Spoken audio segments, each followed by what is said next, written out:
Hello. One thing I haven't played in a while, it's Escape from Tarkov. I thought they'd be getting some updates, getting a few things done by now, so I thought I'll hop in and see what's going on. Now, I did have a couple of AS Vals that I found, and I thought, why not go in, since I don't really play that much, go in with an AS Val nice and quiet. It's not too fancy, I don't have any mods on it since I'm still level 15. I can't really buy too many fancy things for it, so I thought, go in, see what we get, and then hopefully it'll be as good as he can when he tried to get out. Now, I was looking forward to see a couple of sort of updates, a couple of things done to the game, but mostly it's kind of pretty much the same. There are some new attachments in the game, there's some new weapons and a couple other things, you know, sort of clothing-wise and all that sort of stuff there is, but content-wise, when I mean sort of the hideout maps, the open sort of world thing, what they talked about a long time ago, that's not been in the game yet. I don't know when that's going to happen, hopefully soon. One of the sort of the major things for me was always that migration. You know, the engine change is just desperately needed because with an i7 and a GTX 1070, I still lag. I still get the old stutter, and there's not really that many players anymore. It's kind of quiet down a little bit to that stage where I couldn't find a match in the woods. Fair enough, I was playing this on a Friday sort of afternoon. And I stayed about 8-9 minutes. I left, I went back again. I tried it as a scav. I couldn't get into the woods at all. And I thought, okay, well, factory is the way to go because everybody's going to team up on the factory and try and take down a couple of players, a couple of scavs quickly, easy loot. And then once I got those two guys in the beginning, I thought, score, man. I got me some good loot. People actually getting geared. So I went back in, went to the trader, and surprise, surprise, he was giving me like $1 or something. What's going on here, man? That's not right. That's an M4 or whatever it was. And I found out that actually they've lowered the prices because there's a patch coming probably in a day or two. So they're having some sort of event where kind of everything's down to nothing, so you can buy yourself all the AKs and AS Vals and all the fancy stuff that you want, all the sniper rifles, go in and just sort of try, use and abuse all the sort of stuff that you didn't get. Plus, traders at a max level, so if you didn't really bother like me to level up anymore, now you can actually go and buy anything that you wanted, or try anything that you wanted. One thing I gotta say though, the searching for items, honest to God, that took about 30 minutes plus. Just sort of examining items. That shit needs to go, man. It just took so long for me to just right-click examine, just to try and find out what that thing is. I mean, you can sort of see what it is, but it still gives you a little bit of XP, and it's easier for you to find that sort of thing, because if you're in the raid and you pick something up and you haven't learned a sort of internal part of a weapon, it kind of messes up with you a little bit, so it's always good to learn everything before you head into a raid.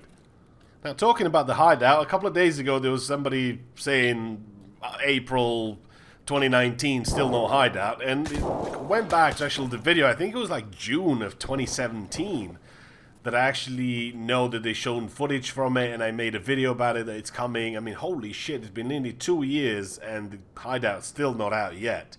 So, for me, one of the sort of major things that really needed to happen in the game, and it still hasn't happened yet, and hopefully it will soon, it's the engine migration. That's a sort of the one thing that you really need to change, because that will change and improve so many other things that you'll make sort of people want to go back into the game.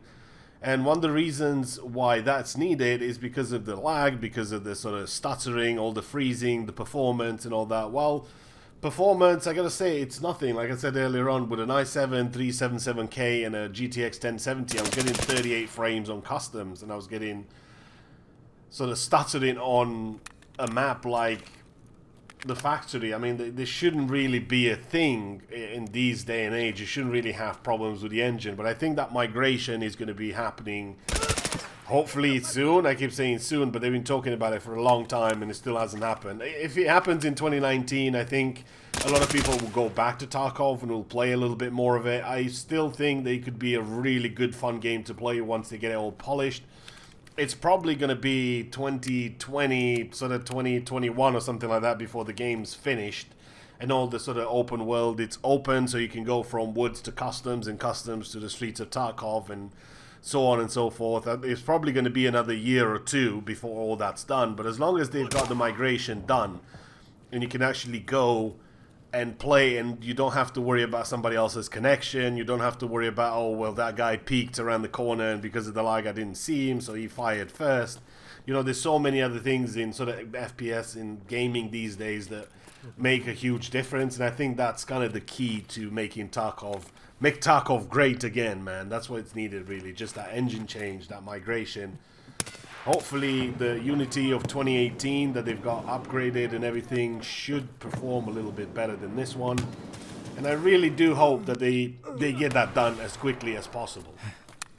Other than that, I gotta say, I definitely love the game. I still enjoy it. I still back in, and the thrill of it, it's still there. I still think a lot of people are still afraid of losing gear, even though you've got an event now with basically no cost to your weapons. They cost peanuts. I mean, you can find a box of matches and buy an AK for it or something.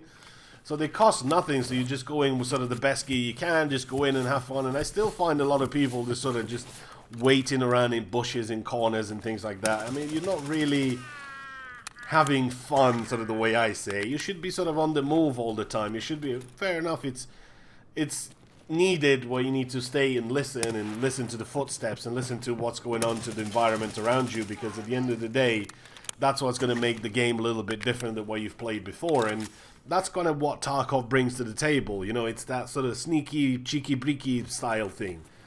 And that's kind of what I liked about the game. I always enjoyed it, and I always tried to play it in such a way that if I meet somebody along the way, I'll try and help him out. We'll try and team up, and we'll do something together, because I've always said, and I'll keep saying it, maybe in the end, people will come around to the idea that it's not you versus the other PMC. It's not USEC versus Bears. It's USECs and Bears versus the Scavs or the Raiders or whatever you have those in the labs now.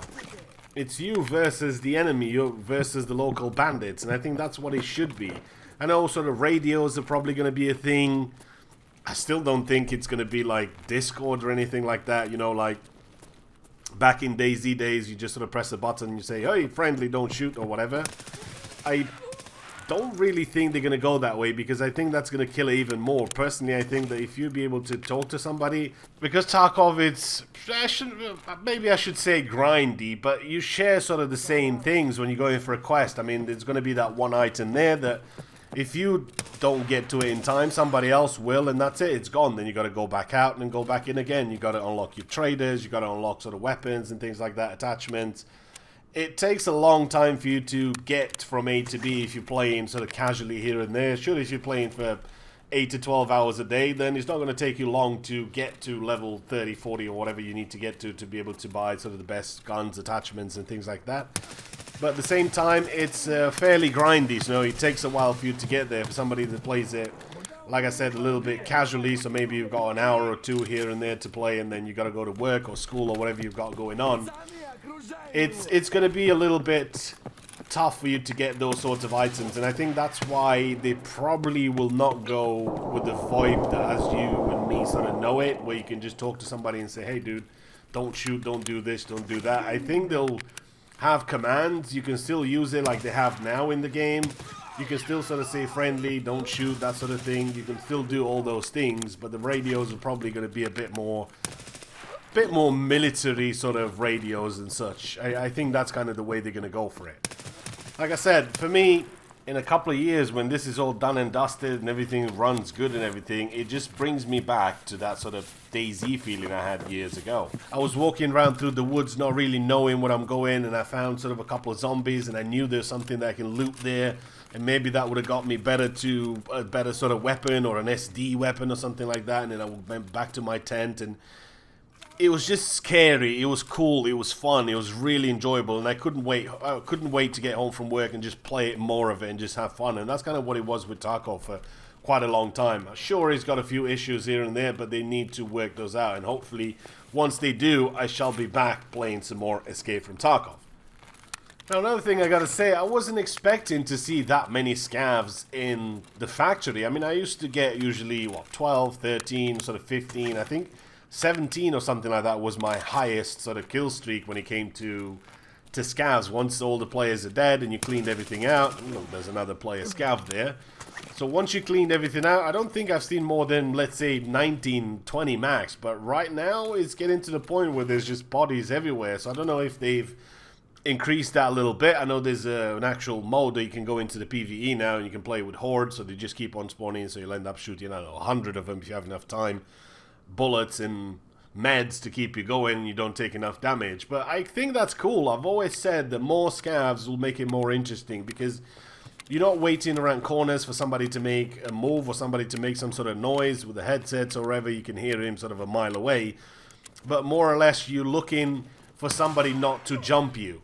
And because you've got 2, 3, 4, 5, 6 scavs always patrolling around, that can always work in your favor just to give you an edge to try and move up on somebody, because the player might think, well, that's just a scav, I'm not going to worry about it too much, he's not going to come here. But you can also use his footsteps as cover and you can move in yourself, hopefully taking him down. So I still see the issues where you don't see, well, not mean you don't see, you don't hear the player movements or the scavs or anything like that. I've had them a couple of times where players were running and scavs were running or walking towards me without making any noise, and was walking on sort of on wood up in the sort of offices here. Like as soon as you get up here, you'll make that sort of woody noise that you'll know somebody's coming, you know which direction. I've had a couple of them that didn't make that, so they still have a long way to go yet before it gets to a point where it's good. But I still believe that the engine change, the engine migration, it's gonna do wonders for the game. So that's kind of my hope anyway. So we're coming up to the end here. Let me know some of the things that you've been doing in Tarkov. Have you been playing it still? Are you waiting, like myself, for just some updates and some stuff to do? And obviously, you know me, I can't leave a TOS behind, man. I know it's probably worth 0.000 rubles, but you don't leave a TOS behind. It's just that simple. So I was kind of thinking, you know me, I do enjoy a sort of underdog weapon to go into the game with and have a bit of fun with.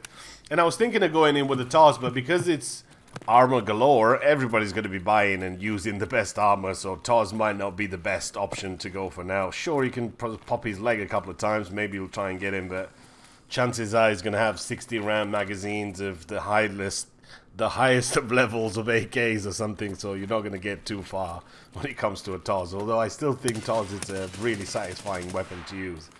I think one of the things that Escape from Tarkov can still do, while you don't have a lot of content coming out, usually it's pretty bad when it comes to content, it's like a map or something a year, or sometimes 1.5, and then you'll get a little bit more and plenty of AKs. One thing they could do monthly, weekly sort of events, where like this one, you have prices that are really cheap, people can come in, they don't have to worry about losing gear, they don't have to worry about any of that, they can just play, enjoy it, and have fun. If some of them stay, that's a win for you as a developer. If they don't, cool, they'll come back the next weekend. And I like what they've done this time is they had all the scavs on every single map turn into the raiders, which makes it a lot more of a challenge. It makes it worth it for you to go and play your favorite map. You don't have to go into the labs, plus you get some loot. So all in all, everybody wins. I think more events, like once a month or something, they could probably do that just to sort of keep people engaged a little bit more. So let me know what you think. Hopefully enjoy the video, and I'll see you in the next one.